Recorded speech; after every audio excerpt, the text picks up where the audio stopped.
Tech and clips.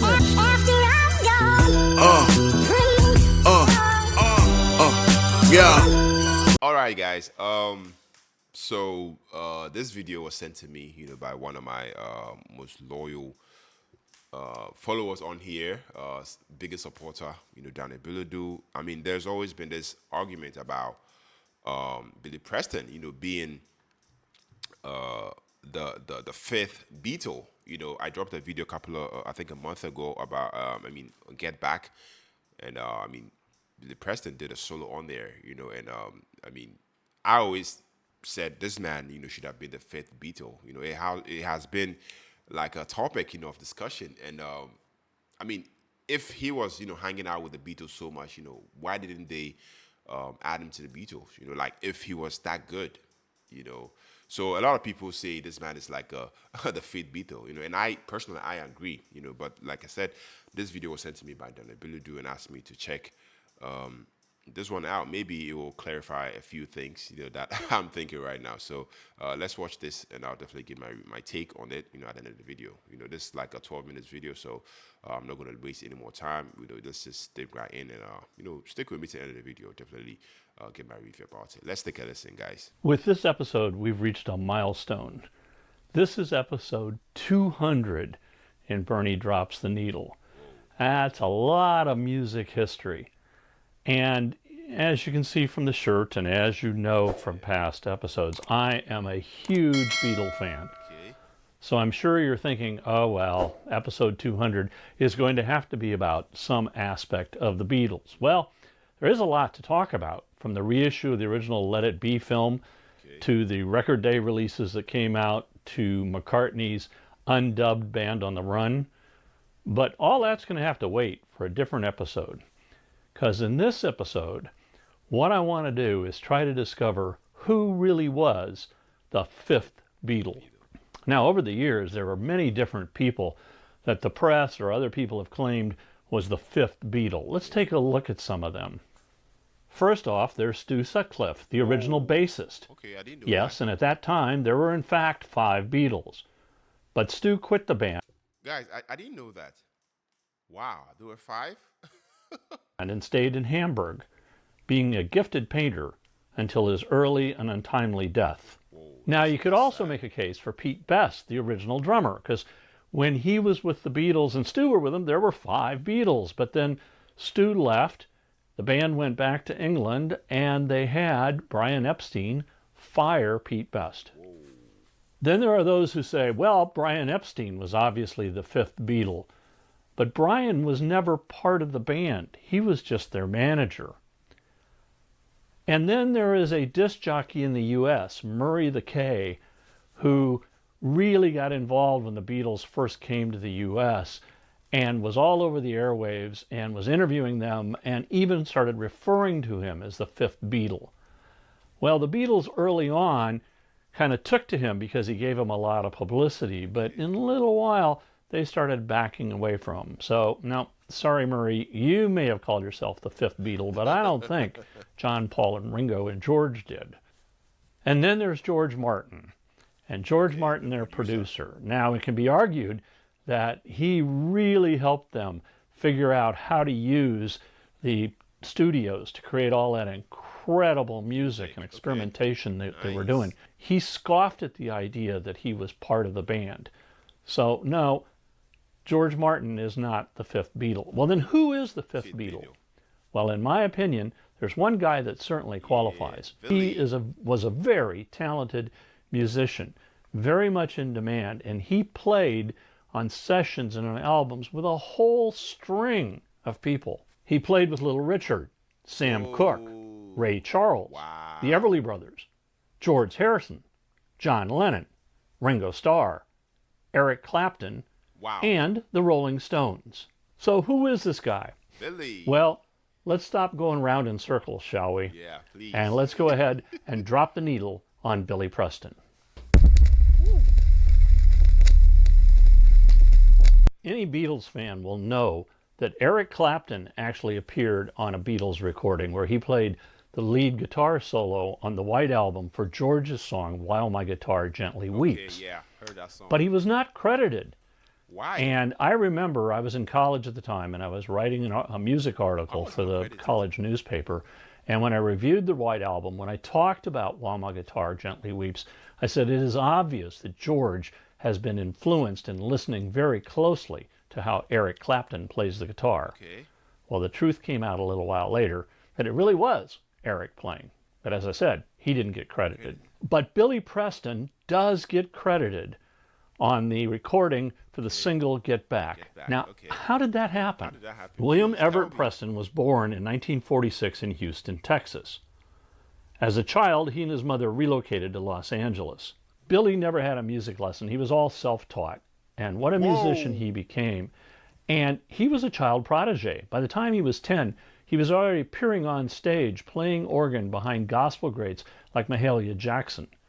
When he was 11, he appeared on TV on the Nat King Cole TV show, where he and Nat sang the Fats Domino song, Blueberry Hill. Now, I've often wondered the where and when the Beatles first met up with Billy Preston.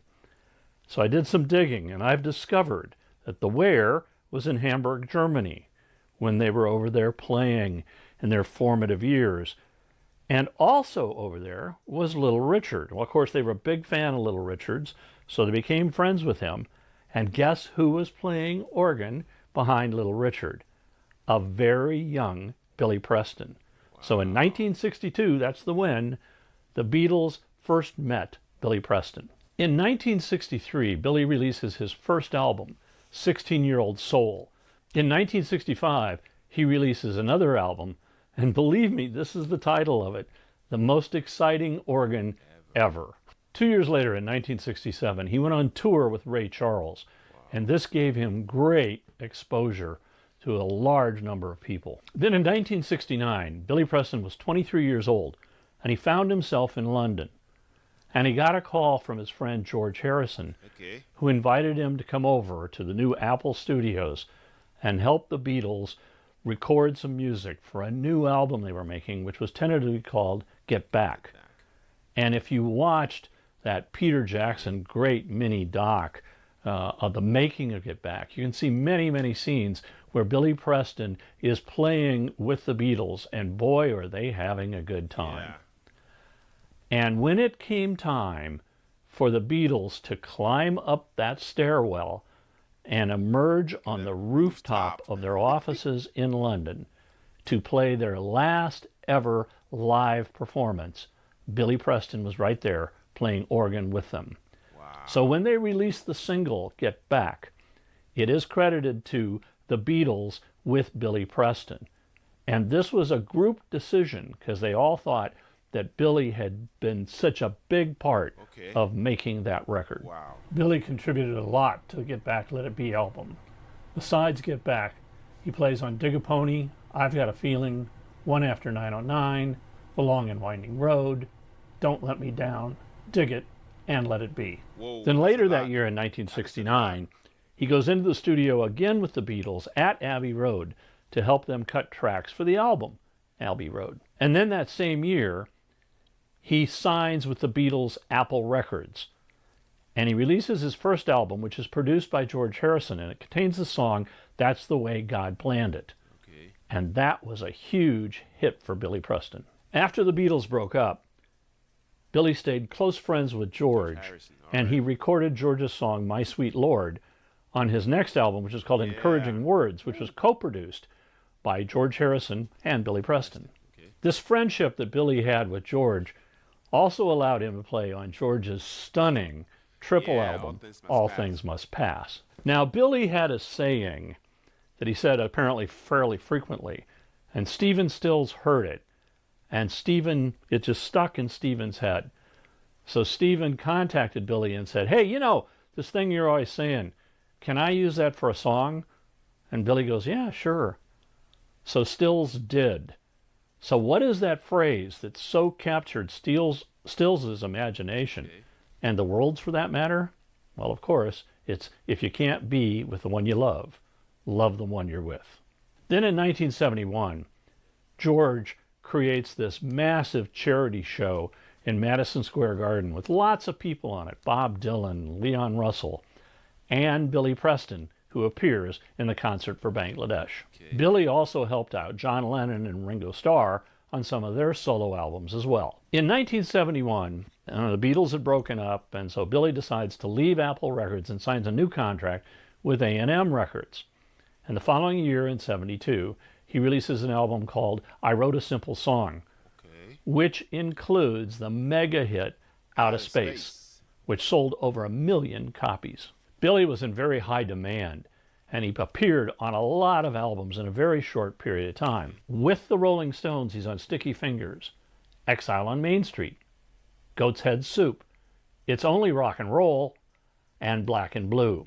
And in fact, in the years from 1973 to 1977, Billy Preston toured with the Rolling Stones. In 1974, he tours with George Harrison and appears on stage with him during the Dark Horse tour. And Billy Preston is the first musical guest on the very first debut episode of this TV show called Saturday Night Live. In 1979, Really? he leaves Wow. A&M Records and signs with Motown. And he records a song with an artist called Cyrita Wright.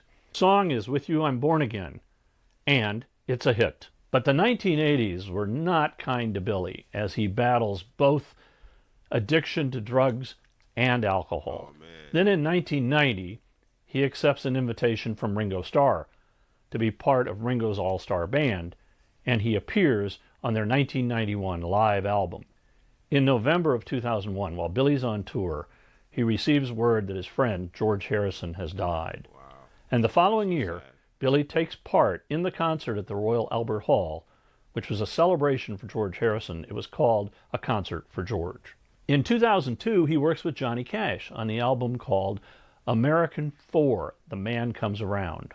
And Billy Preston even appears on the TV show American Idol. In 2005, he made his last public appearance, where he was performing at a concert to publicize the release of the film, The Concert for Bangladesh. And along with Billy, accompanying him on guitar, was Danny Harrison and Ringo Starr on drums. His last recording is the album The Road to Escondido by J.J. Cale and Eric Clapton. On June the 6th, 2006, Billy Preston dies after a long illness in Scottsdale, Arizona. Now, as usual, I've created a Spotify playlist where you can listen to some of these great songs that Billy Preston created and performed over the years. I'll put the link here and then also in the comments down below. So besides having a stellar career, Billy Preston got to play with almost everybody in the music business and apparently was friends with all of them. So I think if there's any one person who can be called the Fifth Beatle, even though his time at being the Fifth Beatle was pretty short, I think it's Billy Preston. And that's the way God planned it. Thanks for watching. Keep it rockin'. If you liked this episode, hit the like button, and you can also leave me a comment down below, and I'll respond to you. If you subscribe, we'll let you know when future episodes come out.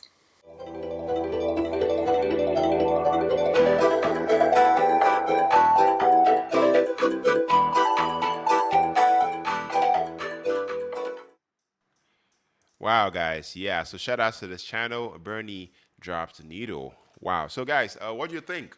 I mean, I definitely think, if anybody is, perfect, for to be called the Fifth Beetle, I definitely agree with this man, definitely Billy Preston. Billy Preston's, major involvement, with the Beatles, to me came during, the recording sessions, of the Let It Be album. You guys already know that. And amidst internal tensions and creative, struggles, Billy's, presence, was a breath of fresh air, if you ask me. His exceptional, keyboard skills and particularly his exceptional, keyboard skills, particularly on tracks like, Get Back, which we've already reacted to. Don't Let Me Down, we've also reacted to. At the time, I didn't know Billy was in the cut, Yeah, but I feel like he was able to inject a new energy and cohesion in the band's music. Imagine being a fly on the wall, during, all those sessions. I feel like Billy, with his infectious, smile and boundless enthusiasm, managed to lift the spirits of the Fab Four. That's the Beatles. His organ and electric piano work definitely added, layers, of richness, and soul, to their sound, bridging gaps and bringing harmony, both musically and personally. Yeah, but I have to say, Billy's influence, extended, beyond just his musicianship. To me, he was a close friend and confidant to the Beatles. George Harrison, like this man said. I feel like their bond, was so strong that George Harrison later featured him on his solo projects. My Sweet Lord, that song. Yeah. So, guys, why call him the Fifth Beatle? I feel like the term itself, is often used, to acknowledge individuals who have had, significant impact, on the band's legacy. Whilst there are other, contenders, for this title, such as, just as this man said, producer George Martin and, their manager Brian Epstein, Billy's direct musical contribution, and his role in the band's, interpersonal dynamics, to me makes a compelling case. You know, so for me as a YouTube, music reviewer and music enthusiast, exploring Billy Preston's role, with the Beatles, offers a deeper, appreciation, for their late era recordings. It's definitely a reminder, of how collaboration, and outside influences, can reinvigorate even the greatest artists. So to me, Billy Preston definitely, deserved that title to be called the Fifth Beatle, even though he wasn't like part of the band. So yeah, as we celebrate the legacy of the Beatles, let's not forget their incredible talents, that help shape their music. And I feel like a Billy Preston's versatility and spirit, left an indelible mark, earning him the rightful place, in the conversation about the Fifth Beatle. Yeah, that's just straight off the bat. That is just that is my vibe. That's what I think. So, guys, let me know your thoughts. What do you think? Does Billy Preston, deserve the title of the Feed Beatle? Please, share your thoughts in the comments below, and don't forget, to like, subscribe for more, deep dives into, music history, guys. On to the next music reaction and music review. Take care, stay safe, and then peace out.